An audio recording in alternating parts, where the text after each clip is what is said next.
Hi అండి. జేఆర్ఎస్ఆర్ easy cooking ఛానల్కి స్వాగతం. నేను మీ జ్యోతి. ఈరోజు మనము సేమియా పాయసం ఎలా చేసుకోవాలో చూద్దాం. దీనికి కావాల్సిన పదార్థాలు సేమియా, బెల్లం, నెయ్యి, వాటర్, మిల్క్, యాలకులు, ఎండు కొబ్బరి, కిస్మిస్, కాజు. పాలుని ముందు వేడి చేసి పక్కన పెట్టుకోవాలి. నేను ఈరోజు బెల్లంతో చేస్తున్నాను. బెల్లంతో చేసిన, షుగర్తో చేసినా కూడా సేమ్ ఇలాగేనండి చేయడము. మీరు అప్పటిదప్పుడు తిందాము అనుకున్నప్పుడు మీరు వెంటనే చిక్కగా చేసి పెట్టుకోండి. లేదు అంటే ఈవినింగ్ వరకు మీరు చేసి పెట్టాలి అనుకున్నప్పుడు కొంచెం లూజ్గా చేసి పెట్టుకున్నారంటే ఈవినింగ్ కల్లా చిక్కగా చాలా బాగుంటుంది. కాబట్టి నేను మాత్రం ఈవినింగ్కి చేసి పెడుతున్నాను కాబట్టి కొంచెం పల్చగా చేసి నేను హాట్ బాక్స్లో పెడతానండి ఎప్పుడు కూడా. అది కొంచెం గోరువెచ్చగా చల్లగా అయిపోయి గోరువెచ్చగా తిక్కుగా చక్కగా ముద్దలాగా తయారై బాగుంటుంది. కాబట్టి నేను ఎప్పుడైనా ఇలా కొంచెం పల్చగా చేసి హాట్ ప్యాక్లో వేసేసి పెట్టేస్తాను. ఇక్కడ నేను వేపిన సేమియా 1 కప్ తీసుకున్నాను. 1/2 కప్ మాత్రం బెల్లం తీసుకున్నాను. ఎందుకంటే ఇంట్లో ఎక్కువ స్వీట్ తినం కాబట్టి నేను అలా తీసుకున్నాను. మీరు కావాలంటే 1 కప్ తీసుకోండి. సగ్గుబియ్యము ఒక చిన్న కప్ తీసుకున్నాను. వీటిని కడిగి నానబెట్టి పెట్టుకోండి. సగ్గుబియ్యం వేయడం వల్ల జిగురుతో చాలా బాగుంటుంది. నేను ఎప్పుడైనా కూడా సేమియా చేసినప్పుడు సగ్గుబియ్యం వేస్తాను. దీనికి కావాల్సింది ఇంకా నెయ్యి, కాజు, ఎండు కొబ్బరి, కిస్మిస్. మీకు ఎండు కొబ్బరి ఇష్టం లేకపోతే అవాయిడ్ చేసేసేయండి. నేను మాత్రం ఎండు కొబ్బరి వేస్తాను. వీటిని ఇలా తీసుకుని కాజుని ఇంకా ఇవన్నీ మనం వేపి పెట్టేసుకుని సేమియా చేసేసుకుందాం. ఎప్పుడూ షుగర్తో కాకుండా ఇలా బెల్లంతో కూడా చేసి చూడండి, బాగుంటుంది.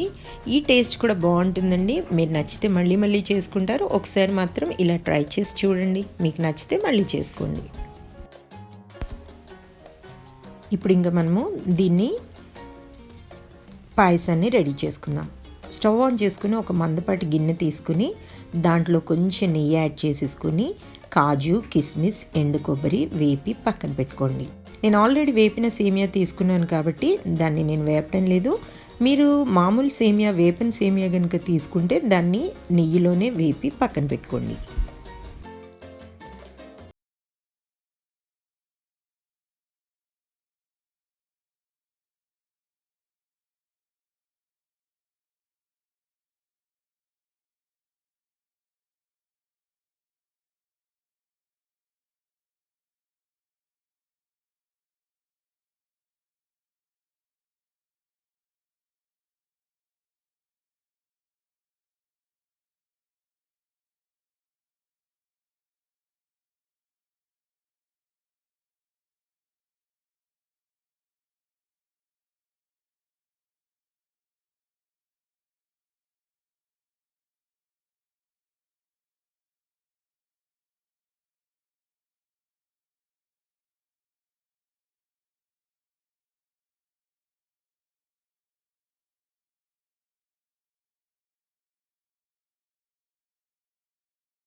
పల్చగా తినేవాళ్ళు కొంచెం పల్చగా చేసుకోండి, చిక్కగా కావాలనుకునే వాళ్ళు చిక్కగా చేసుకోండి. కొంతమంది వేడిగా తినడం ఇష్టము, కొంతమంది చల్లబడిన తర్వాత ఇష్టం. కాబట్టి చల్లబడుతుంటే చిక్కబడుతుంది, ఫ్రిడ్జ్లో పెట్టుకుంటే ఇంకా కొంచెం చిక్కబడుతుంది. కాబట్టి మీరు దాన్ని చూసుకుని మిల్క్ యాడ్ చేసుకుని పెట్టుకోండి.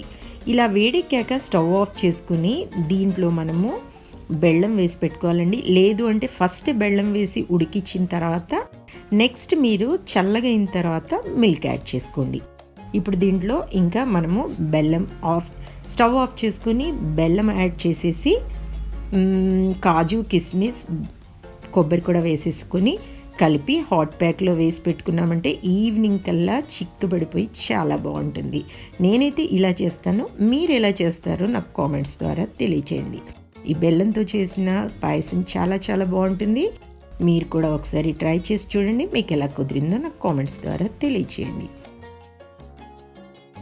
వండుకోండి, తినండి, ఎంజాయ్ చేయండి. బెల్లం కనుక మీకు తక్కువైతే మళ్ళీ కొంచెం యాడ్ చేసుకోండి. టేస్ట్ చూసి యాడ్ చేసుకుంటే సరిపోతుంది. నా వీడియో కనుక మీకు నచ్చితే లైక్ చేయండి, షేర్ చేయండి, నా ఛానల్ని మీరు సబ్స్క్రైబ్ చేసుకోండి. మరో వీడియోలో మళ్ళీ కలుసుకుందాము. అంతవరకు సెలవు. Thank you.